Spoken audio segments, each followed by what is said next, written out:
Single heart beat scan ఒక్క second లోనే world class 640 slide CT scan ఇప్పుడు మీ vista imaging Banjara hills లో. దొంగ షూటింగ్ జరిగేటప్పుడు ఎప్పుడైనా సెట్ కి ఆర్జీవి గారు వచ్చారా? ఎవరు? ఆర్జీవి గారు, రామ్ గోపాల్ వర్మ గారు. నో, రామ్ గోపాల్ వర్మ ఆయన యాక్చువల్గా ఆయన స్టోరీ అది. He never came to the sets ఒక రోజు కూడా. అంటే ఆ ఒక్క సినిమాకి మణిరత్నం గారు బయట నుంచి కథ తీసుకొని వీళ్ళిద్దరు ఫ్రెండ్సే. సో అంజలి చేసేప్పుడు అప్పుడప్పుడు సెట్కి వచ్చి వీళ్ళిద్దరు మాట్లాడతారు. రామ్ గోపాల్ వర్మ అక్కడ వస్తారు వీణా స్టూడియో అని ఒక ఇదికి.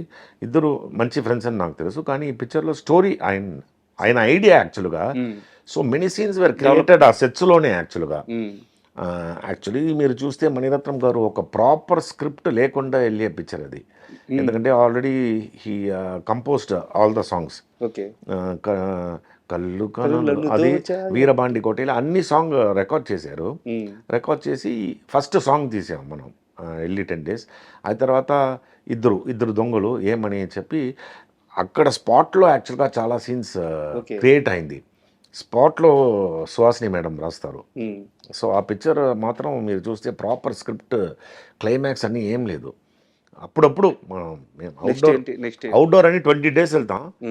10 daysలో ఒక్కొక్క ఇది ప్యాకప్ అయింది. ఎందుకంటే స్టోరీ చేసి వస్తాం అని. సో అలా ఫ్రీకిష్గా చేశారు ఆ పిక్చర్. అండ్ ఆ దొంగ సినిమాకి ప్రాణాలు పోయినా పర్లేదని మీరు ఏమైనా నిర్ణయించుకున్నారా? ఎందుకంటే షార్ట్ ఉంటుంది సార్, ఆ బస్సు మీదకి ఆ దూకేది మీరు ఆపోజిట్ వెహికల్ నుంచి. అవును, అది రియల్ గా దూకినట్టే. అది మీరు చూస్తే ఇలా పట్టుకొని బస్ని, అప్పుడు రోప్స్ అని ఏం లేదండి. బస్సులో ఉన్నప్పుడు రోప్ ఎక్కడ కెడతారు మీరు? సేఫ్టీ సైడ్ మీరు చూస్తే ఆ ట్రైన్ అని యాక్చువల్గా మీరు చూస్తే సెవరల్ 100 feet పైన వెళ్తుంది ఆ ట్రైన్. యాక్చువల్లీ అది ఎలా అంటే ఇట్స్ అ ఘాట్ సెషన్. ఇప్పుడు ఎలా అని తెలియదు నాకు. 60 kilometers ఘాట్ సెషన్. ట్రైన్ ఇలా వెళ్తే రివర్స్ మళ్ళీ రావాలి మొత్తం. సో ఆ 60 kilometers షక్లేష్పూర్లో. So whole 60 kilometers and 14 coupes. ఆ టైంలో I think he paid about 25 lakhs deposit. 1992లో 25 lakhs డిపాజిట్ షూట్ కోసం, ఆ ట్రైన్ కోసం. ఎందుకంటే ట్రైన్ ఏదైనా అయితే డ్యామేజ్ అయితే అది కోసం you have to pay the railway ఇది. సో అక్కడ మీరు ట్రైన్ పైన రన్నింగ్ తర్వాత ఫైట్, ఆ ట్రైన్ ఇలా ఉంటుందండి పైన ఇలా వెళ్తుంది. అప్పుడు ఆ టైంలో ఎక్కడ రోప్ పెడతారు మీరు? సో కింద fall down, there is no you know అలాంటి ఒక ఇదిలో సిచ్యువేషన్లో. But there was no fear, nothing ఆ టైంలో. ఓన్లీ థింగ్ ఇస్ దట్ ఈ పిక్చర్ బాగా రావాలి, అది మాత్రం మైండ్లో. అండ్ సేఫ్టీ సైడ్ అని దెర్ వాస్ నథింగ్, రోప్ గీప్ అని ఏం లేదు ఆ టైంలో 92లో. ఆ బిల్డింగ్ మీద నుంచి దూకే షాట్స్ కానీ, ఆ వెహికల్స్ షిఫ్ట్ అయ్యే షాట్స్ కానీ, ఆ ట్రైన్ పట్టుకొని ఆ మూవ్ అయ్యే షాట్స్ కానీ, అండ్ ఆ గుర్రం షాట్ కానీ. అవును. సో ఎవ్రీథింగ్, ప్రతి సీన్లో మీరు రిస్క్ చేసే ఉన్నారు. సో మణిరత్నం ఛాన్స్ ఇచ్చారు, దీన్ని వదులుకోకూడదు, ప్రాణాలు పోయినా పర్లేదని ఫిక్స్ అయిపోతే తప్పించి అలాంటి రిస్క్ చేయలేము లైఫ్లో. ఆ పిక్చర్ లేకపోతే నేను లేదు యాక్చువల్గా. అందుకోసం నేను ఇన్సిడెంట్ చెప్తున్నాను. నేను చాలా పిక్చర్ యాక్ట్ చేస్తున్నాను, చాలా పిక్చర్ వెళ్ళేప్పుడు కూడా నాకు ఒక మర్యాద అని వస్తుంది. ఎలా అంటే మణిరత్నం పిక్చర్లో నేను యాక్ట్ చేశానని, అది ఏదో పెద్ద ఐఐటి ఇంజనీరింగ్ పాస్ అయినట్టు, ఒక ఎడ్యుకేషనల్ ఇన్స్టిట్యూట్ నుంచి పాస్ అయ్యి వచ్చేనట్టు ఆ రెస్పెక్ట్ ఇస్తారు మణిరత్నం పిక్చర్లో యాక్ట్ చేశాను. ఒక ఇన్సిడెంట్ చెప్తాను. ఇప్పుడు నేను కేర్ ఆఫ్ కానిస్టేబుల్ ఎన్నిసారి చూశాను నాకే తెలియదు. ఎందుకంటే ఇట్స్ కావ్యం అని చెప్పొచ్చు. It's one of the best movies ever made. నేను ఆ పిక్చర్ చూస్తున్నాను కోవిడ్ టైంలో. చూసి క్లైమాక్స్లో నేను రిమోట్ని కొట్టేశాను కింద. కొట్టి ఇలా రిమోట్ని చూసేప్పుడు ఆ రిమోట్ కవర్ 2 బ్యాటరీస్ ఉంటుంది కదా, ఆ రిమోట్ కవర్ 2 బ్యాటరీ టుంగ్ టుంగ్ టుంగ్ టుంగ్ వెళ్ళి టుంగ్ స్టాప్ అవుతుంది కదా. స్టాప్ అయ్యేప్పుడు నేను అది చూసి అది తీస్తున్నాను, ఆ రిమోట్ కవర్ 2 బ్యాటరీ.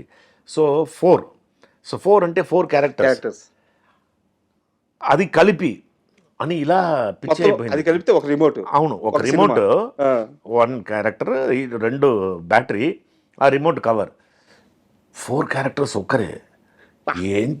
ఏం చేశారా అందులో? ఒక్కరు మనకి డౌట్ రాకుండా, ఒక్కరు క్రిస్టియన్, ఒక్కరు ముస్లిం, ఇంకొకరు హిందూ, ఇంకొకరు దేవుడు నమ్మరు. 4 డిఫరెంట్ క్యారెక్టర్స్. ఇది ఏంటి స్క్రిప్ట్, ఇది ఏంటి నాకు పిచ్చెక్కిందండి.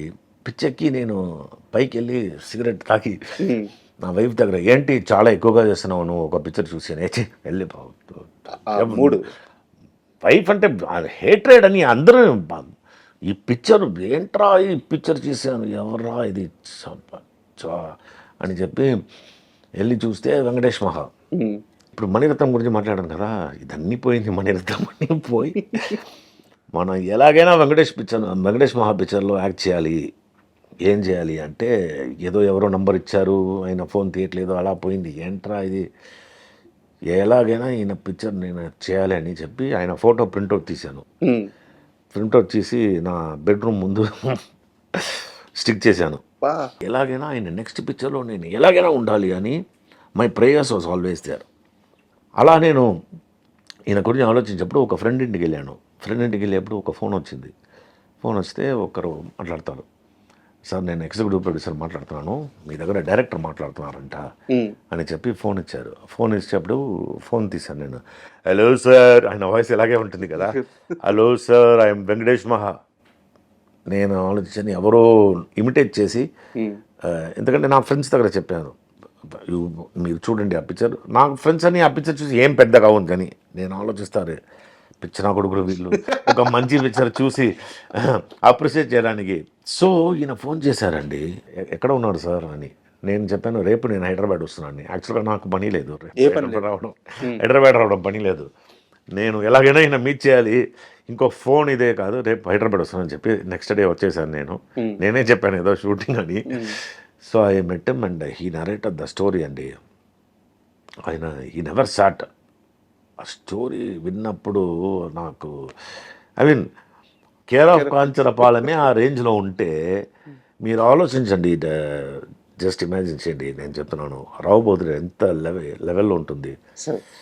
ఆ తర్వాత రావు బహదూర్ స్టోరీ విని నిద్రే లేదు, దొంగ టైమ్స్కి వెళ్ళిపోయాను. చెప్తుంటే వెంకటేష్ మహా గారి ఇండస్ట్రీ మొత్తం ఉలిక్కిపడింది సార్ ఆ క్షణంలో. మీరే కాదు, మొత్తం ఎంటైర్ టాలీవుడ్ ఆ సినిమా క్లైమాక్స్ చూసిన తర్వాత ఒక్కసారిగా ఒక వేవ్ అట్టొచ్చు. ఈ పిక్చర్ క్లైమాక్స్ చూస్తే రావు బహదూర్ భయంకరం. ఓకే, సో అదే పొక్కిషం వెయిట్ చేస్తున్నాం. అంటే ఇప్పుడు దాకా యాక్చువల్గా ఒక ఫిల్మ్ జర్నలిస్ట్గా ఆ సినిమా మీద ఒక అభిప్రాయం ఉండేది, మంచిగా ఉన్నాయి ప్రమోషన్ వీడియోస్ అన్ని అనిపించింది. ఇప్పుడు మీరు చెప్తున్నప్పుడు నేను ఇప్పుడు మీ దగ్గర ఇంటర్వ్యూ ఇస్తున్నాను, ఇంకొక 15-20 డేస్లో పిక్చర్ రిలీజ్ అయిపోతుంది. ఈ ఇంటర్వ్యూ నేను ఇఫ్ ఇట్ ఇస్ నేను చెప్పేదాన్ని 100% ట్రూత్ అంతే, 100%. ఎందుకంటే తక్కువగా చెప్తున్నాను నేను యాక్చువల్లీ వెంకటేష్ మా గురించి. And also about Satyadev.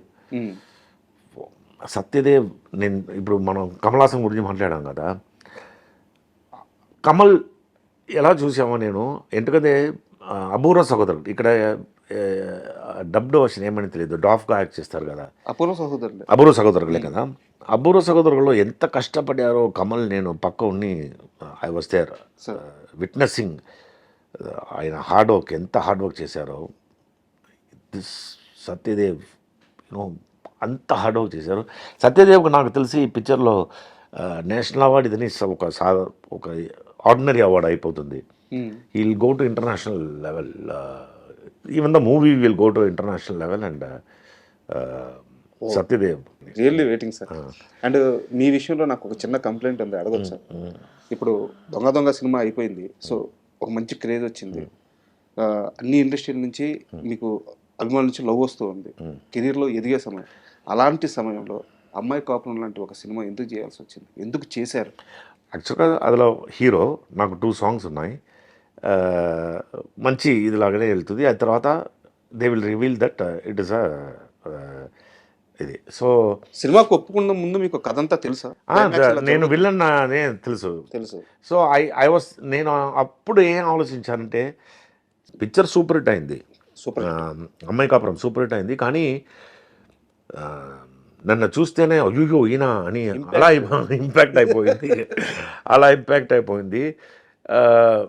కానీ దట్ ఇప్పుడు కూడా మీరు యూ రిలేట్ విత్ అమ్మాయి కాపురం అని చెప్తే ఇప్పుడు నేను అవుట్డోర్స్ అని వెళ్తే కూడా యూనో ఓల్డ్ పీపుల్ అని వాళ్ళు తెలిసి అమ్మాయి కాపురం యాక్ట్ చేశారు కదా, they recognise only with that film.